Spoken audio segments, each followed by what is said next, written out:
Hi there, and welcome to the Proxy Sale channel. My name is Andrew. In today's video, I'll guide you through the process of setting up a proxy in Wrath AIO. Let's get started. Begin by launching the program. On the left-hand panel, navigate to the Proxy tab. A window will open displaying the list of configured proxies. On the left side of the screen, arrange your proxies in list format. Even if you are using a single proxy, input it here. This step is crucial for seamless selection when creating tasks later. Specify your proxy using the format IP:port for free proxies or IP:port username:password for private proxies.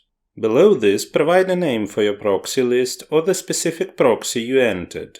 This helps in convenient selection during task creation. Click Test to verify the proxy's functionality and then save your changes.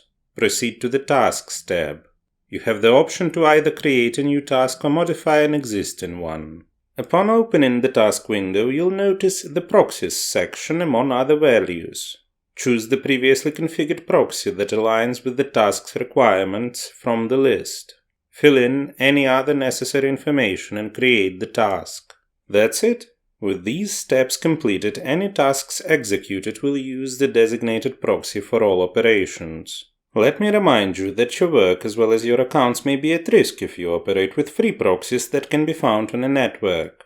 Such proxies do not have guarantees of anonymity and security. We recommend a reliable and trusted provider, proxysale.com, which will allow you to get proxies of any location with guaranteed anonymity and security for working on a network. The link will be in the description. Don't forget to hit the like and subscribe buttons. See you in the next video.